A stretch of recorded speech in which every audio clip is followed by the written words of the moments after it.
Over the years, I've heard the words gabbled off. There's a time for this and a time for that. But at no time have I heard or seen anyone stop and say, this is one of the great statements of what existentialism is about. Last week in the Buber lectures, I spoke again and again about the contribution existentialism makes to our lives, or can make. Hear this passage from the Old Testament. It sets out the basic experiences of our human existence. And it does not get stuck at one end of the spectrum.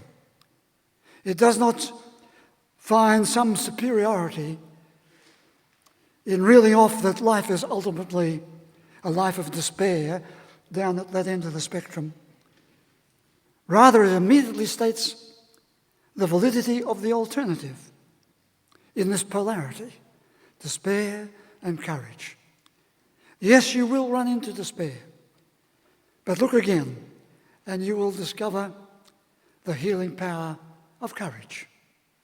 Yes, there will be times when things fall apart, and then there will be times when things will come into focus again. Yes, there will be times when you wonder what it is all about. And then someone appears, and by their very presence, they seem to point us to a new future, a different future. And in that they tell us, this is what it can be about. And so the book, the Old Testament book says, for everything there is a season, a time to tear down and a time to build up, a time for mourning and a time for dancing, a time for hurting and a time for healing.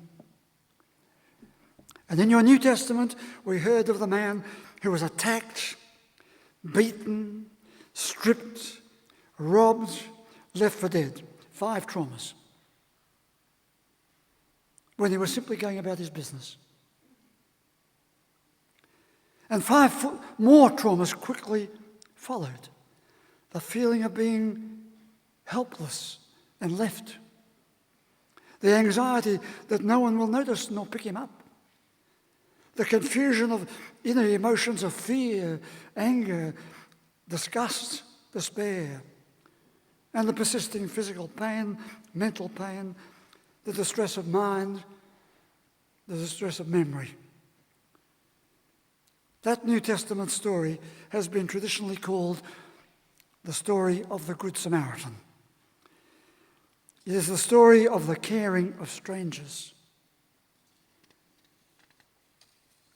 It is a story of caring. In its stark words, it is a story of the shocking traumas that people, human beings, inflict on other human beings, damaging the body and the brain, damaging the mind and the memory, damaging the person and the personality. It is a story we hear repeatedly. Rewind and run it again. Outrage of ripping lives apart. Rewind and run it again, left damaged and half dead and sometimes fully dead.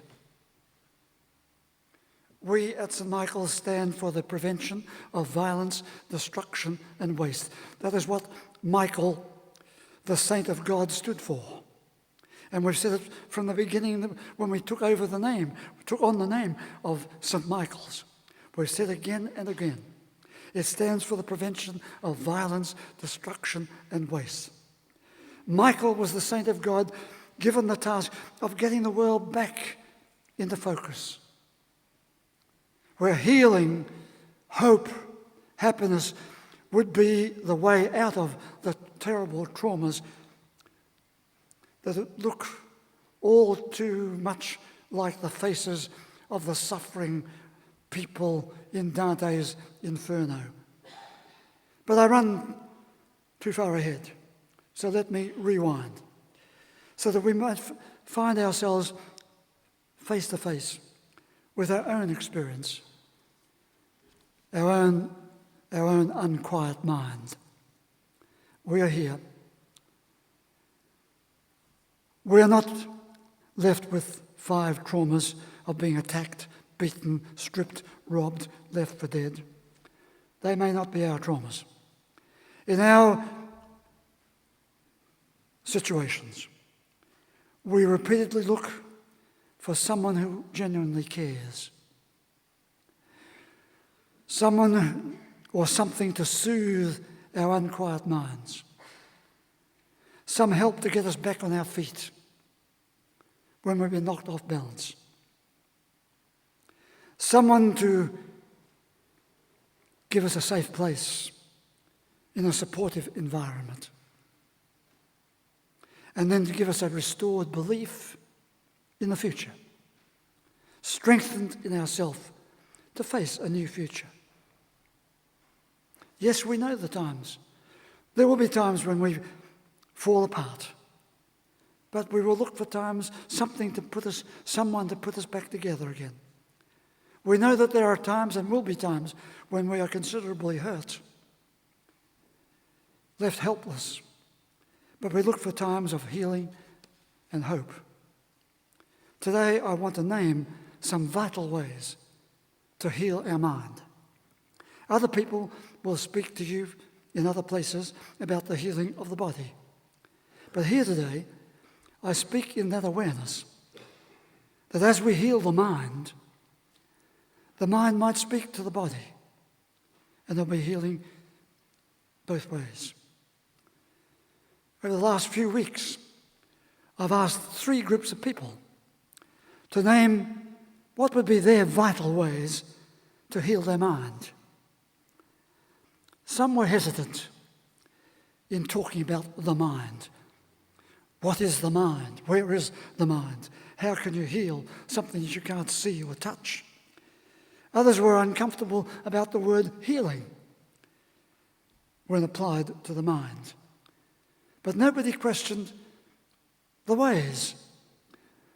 I thought that some would say, don't talk to us about ways, talk to us about processes, influences, whatever. So while there was some hesitation about what heals the mind, we can be fairly dogmatic about what does not heal the mind. What does not heal it? So you've been hurt, kicked out on the side of the road, a victim of somebody's nasty behaviour, physical, relational, mental. Or you're up against the shock of not knowing how to get on your feet again, how to get a new start, how to enter the next phase of your life. These are experiences, part of our human existence. What will keep you in the unhealed zone? Unhealed, the non-healing zone. Where is the unhealed person? I'll tell you. Keep going over what happened in the past. Keep focusing on your distressing memories. Keep regurgitating, rewinding those negative experiences, and you will remain unhealed.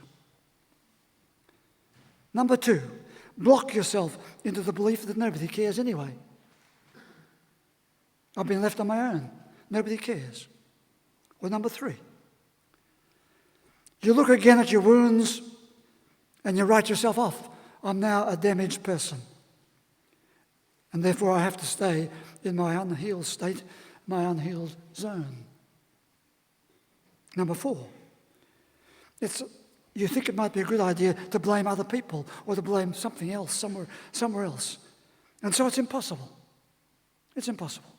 Somebody else did this. Or number 5, you refuse to recognize that a new life, a different life, is waiting for you. A life free of self-damaging, self-sabotaging, negative emotions, negative fears, negative prognostications about the future.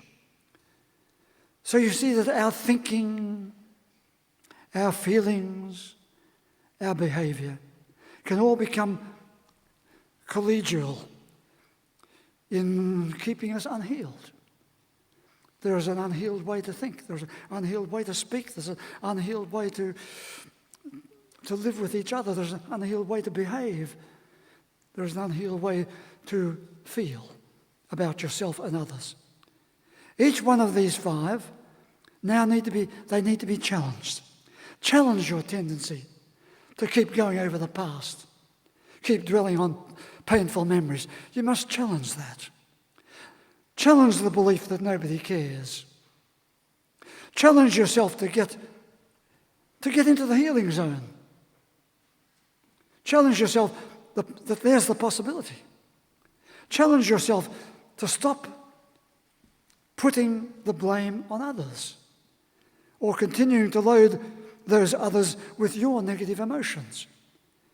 Loading others, and you can't do anything about those others. And challenge yourself to live a new life, a different life, a more enjoyable life. There is a time for mourning and a time for dancing.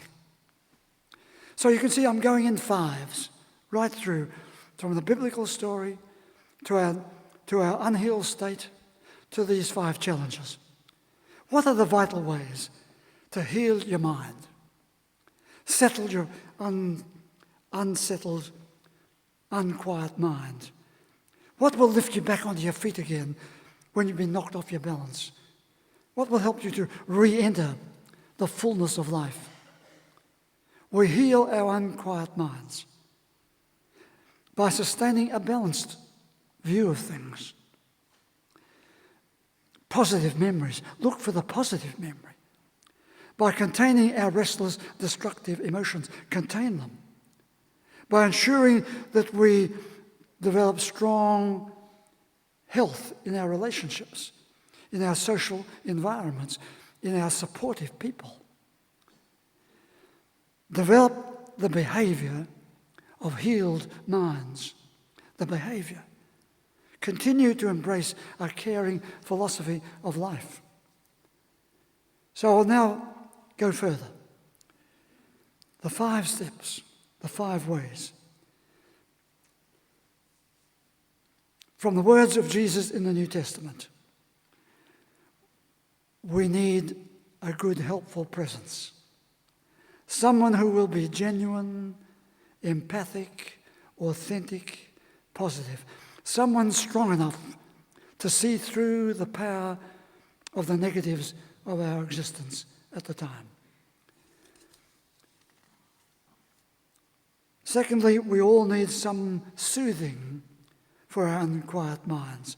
Self-soothing, other soothing, soothing from others, soothing to others, soothing our sad and stressed spirits, adopting the behaviour of soothing.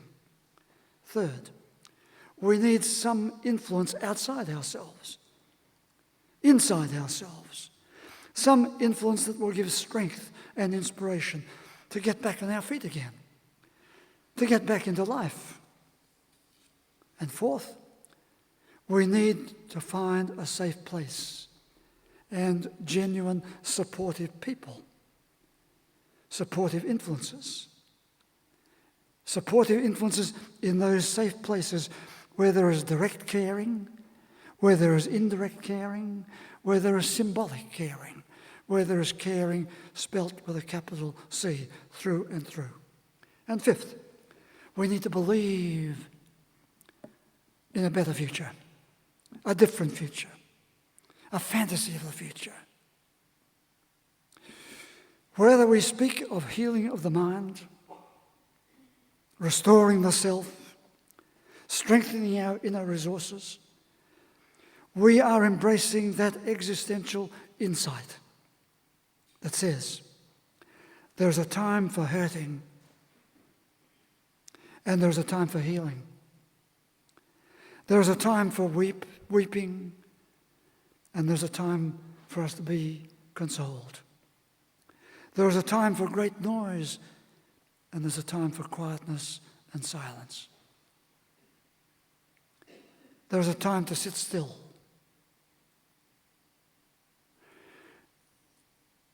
And there's a time to stand strong.